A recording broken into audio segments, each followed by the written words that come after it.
Ce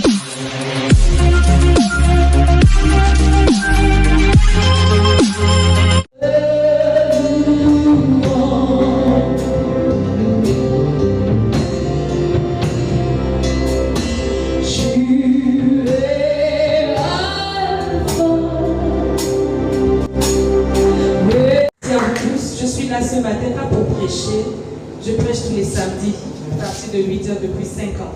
Je ne suis pas là pour prêcher, je suis venue pour donner un main à l'Éternel. Il a dit dans Genèse 27 au verset 4, fais-moi un main comme j'aime. Autrement dit, fais-moi un repas. Souvent je mange, mais là je veux un repas comme j'aime. Et lorsqu'Isaac l'avait dit à Jacob, Rebecca a entendu. Et elle a aidé Jacob à préparer ce main. Et chacun de nous ce matin est Jacob. Chacun de nous ce matin s'appelle Rebecca. Parce que chacun apporte son main à l'Éternel. Chacun apporte un assaisonnement pour que ce main soit agréable à l'Éternel. Donc pendant que tu es là, ne te dis pas que c'est l'anniversaire de l'émission. Je déclare, dis que je suis venue offrir un main à l'Éternel. Souvent je donne, mais là je vais le donner d'une manière particulière. Donc je me tiens pour lire mon discours de circonstance. Amen, amen. Chers parents, chers enfants, mesdames, messieurs, avant toute chose, permettez-moi de m'incliner devant la fidélité de Dieu ce matin. Si nous sommes réunis ici, c'est parce qu'il a rendu cela possible. C'est pourquoi nous avons choisi d'ouvrir cette journée par un culte d'action de grâce. Car il est juste de dire merci à celui qui a inspiré, gardé, soutenu et béni cette vision pendant 5 longues années. 5 années de foi, 5 années d'émission, je déclare, 5 années d'engagement, 5 années de communion avec les déclarants, 5 années d'espérance, de témoignage, de lutte, de prière et surtout de victoire.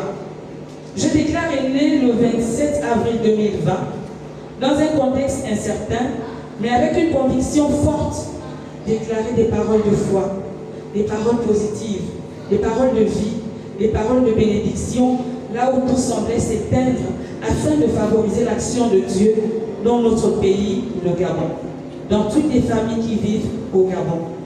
Ce qui était au départ une émission chrétienne de proclamation est devenu par la grâce de Dieu une œuvre sociale, un refuge pour beaucoup, une main tendue vers les oubliés et une voix pour ceux qu'on n'entend pas. Aujourd'hui, je rends grâce à Dieu pour tout ce qu'il a placé sur notre chemin. Avec des moyens modestes, mais avec un cœur grand, nous avons pu, au fil du temps, venir en aide à des enfants vivant avec un handicap, à des enfants démunis et surtout à leurs parents. Nous l'avons fait dans le silence, dans l'ombre, parfois, mais toujours avec amour. Et c'est justement à vous, parents ayant des enfants vivant avec un handicap, c'est à vous que cette journée est dédiée. Aujourd'hui, vous êtes nos invités d'honneur, car vous êtes ceux qui vivent chaque jour avec des réalités que peu de personnes peuvent comprendre. Vous êtes ceux qui portent des croix souvent invisibles, mais qui avancent avec une dignité qui force le respect. Vous êtes ceux qui aiment, qui protègent, qui espèrent, même quand les réponses tardent. Et pour cela, je vous honore.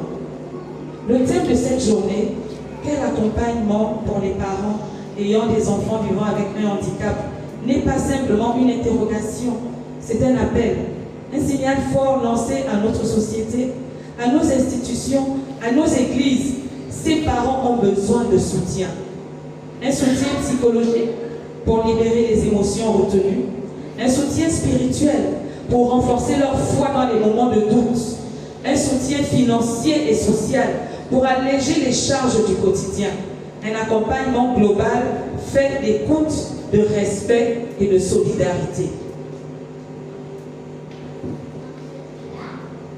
Nous ne pouvons plus fermer les yeux, nous ne pouvons plus rester indifférents.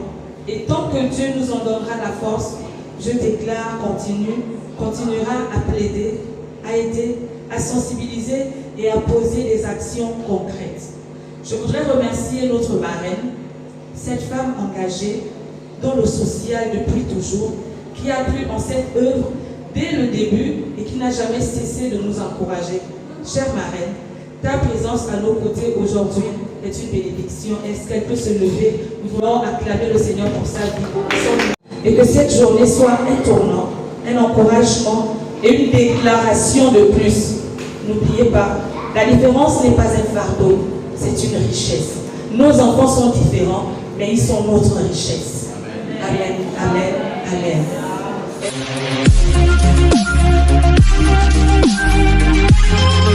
Amen.